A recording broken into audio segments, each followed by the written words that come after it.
ஓம்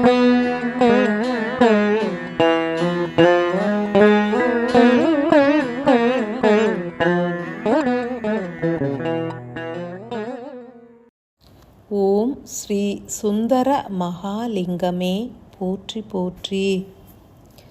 சதுரகிரியின் உச்சத்தில் சுந்தரனாய் வீற்றிருந்து உலகம் எனும் இந்நிலையில் இயங்குகின்ற உயிர்களை காப்பதுடன் ஈர்த்தும் அணைக்கின்றேன்.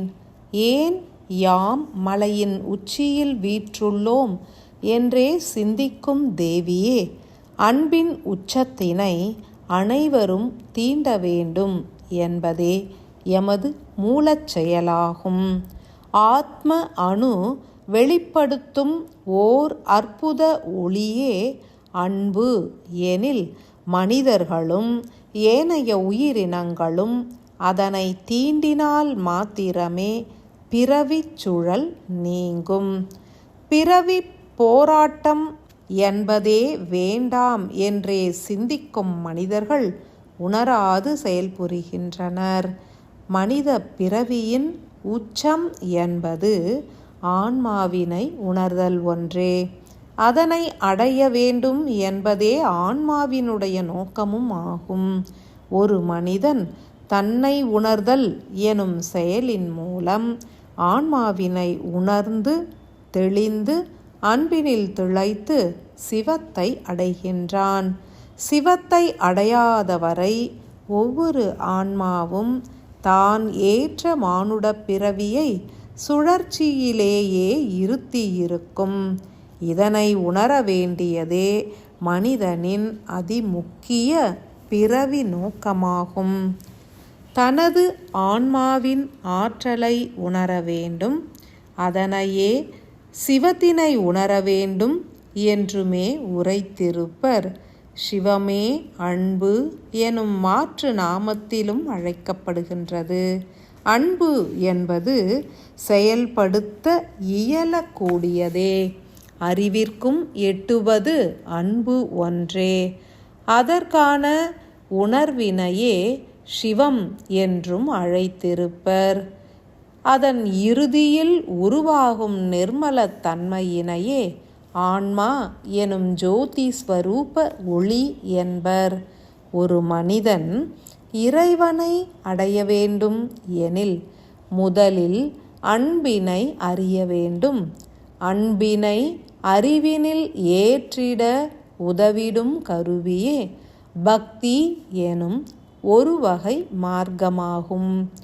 பக்தி செய் என்றே உரைக்கப்பட்டதன் மூல நோக்கம் அன்பு எனும் அருள் சக்தியினுள் மனிதன் பிரவேசிக்க வேண்டும் என்பதற்கே. முழுமையான மாயையில் உழல்பவன் சிறிதேனும் பக்தி செய்தால் இறைவனின் அருள் சக்தியினுள் பிரவேசிப்பான். அன்பினை முதலில் பக்தி எனும் மார்க்கத்தினுள் பிரவேசித்தால் மட்டுமே உணர இயலும். அதன் பொருட்டே தெய்வங்களும் உருவாக்கப்பட்டன. பக்தி செய்யும் ஓர் மனிதன் சில காலம் சென்ற பின்னர் பக்தி எனும் நிலையிலிருந்து சரணாகதம் எனும் நிலைக்கு உயர்த்தப்படுவான். இம்மாற்றம் என்பது அறிவிற்கும் எட்டாது, விழிகளுக்கும் புலப்படாது. ஆயினும் உள் மாற்றம் நிகழ்ந்து கொண்டே இருக்கும். உணர்ந்தவர்கள் உரைத்திருப்பர். பக்தியின் அடுத்த படிநிலை சரணாகதமே. மனிதர்கள் சரணாகதத்தை பற்றினாலும் பக்தி மார்க்கத்தை முழுமையாக துறக்க இயலாது வாடுகின்றனர். என்று அனைத்தும் இறைவன் செயல் என்பது திண்ணமாய் ஏற்கப்படுகின்றதோ அன்றே பக்தி நிலை மாயமாய் மறையும். சரணாகதத்தினை மட்டுமே தீண்டி வாழ்கின்ற மனிதன் வெகுவாய் மாற்று நிலையான நிர்மல நிலையினை எய்திடுவான். அனைத்தும் இறைவன் செயல் எனும் தத்துவமும் மறைந்து இறைவனும் தானும் ஒன்றே என்கின்ற தத்துவமசி நிலையும் உருவாகும். ஓர் அற்புத சத்தியம் என்பது யாதெனில், அனைத்து நிலைகளிலும் அன்பு ஒன்றே இணைக்கும் பாலமாக அமையும். ஒரு மனிதனின் பக்தியிலும் அன்பு உணர்வு ஒன்றே ஓங்கி இருக்கும். அம்மனிதனின் சரணாகத நிலையிலும் அன்பு ஒன்றே ஓங்கியிருக்கும். நிர்மல நிலையிலும் முழுமையாய் செயல் புரிவது அன்பு ஒன்றே. ஏன் மனிதர்கள் இந்நிலைகளை அடைய போராடுகின்றனர் எனில், அறியாமை எனும் மாயை நிலையே காரணம். ஏனெனில், ஒரு மனிதனின் இயற்கையான குணமே நிர்மலத்தன்மையாகும். தன்னுள் ஒளியாய் வீற்றுள்ள ஆன்மாவினையும் அதன் நிர்மலத்தன்மையினையும் அடைய ஒரு மனிதன் போராடக்கூடாது. ஆற்று நீர் போல் செல்லும் திசையெல்லாம் பயணித்தால் இறுதியில் இறைவனாம் கடல் நீரை சென்று அடைந்துவிடலாம். இதனை உணரவிடாது தடுப்பதே மாயை.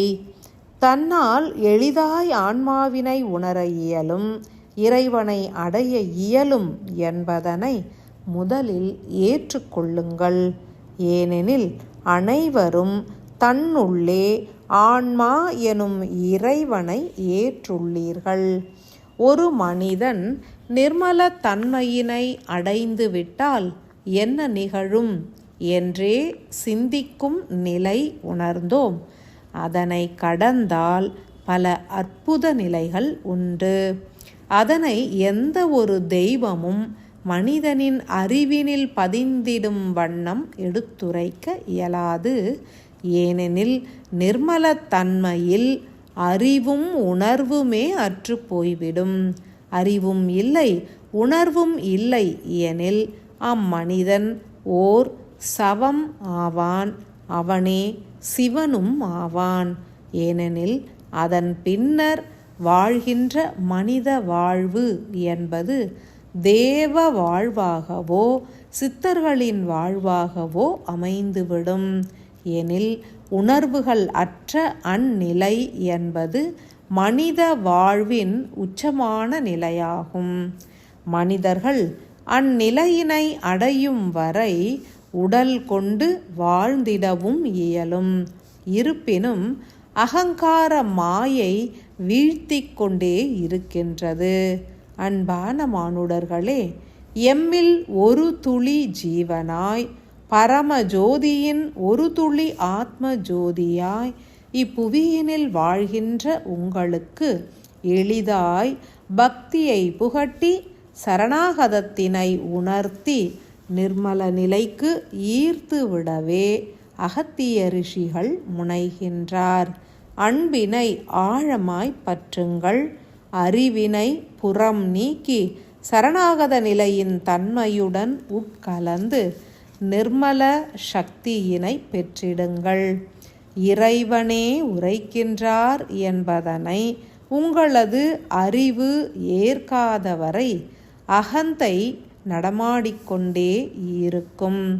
அகத்தியர் பணியினை ஏற்றுக்கொண்டு அன்பினை மாத்திரமே வெளிப்படுத்தி இறை ஞானமாகிய உங்களது ஆன்மாவினை உணர்ந்து அதன் பூரண அன்பினையும் ஏற்று அனுபவியுங்கள்.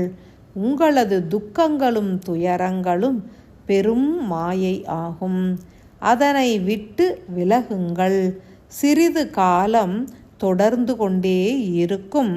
பொருட்படுத்தாது பயணியுங்கள்.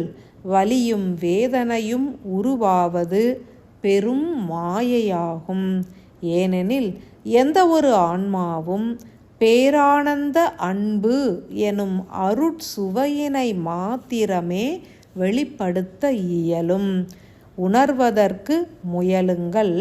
அன்றி அகத்தியரை சரணடையுங்கள். எழுச்சியோடு வாழ்ந்திடவே பூரண ஆசிகள்.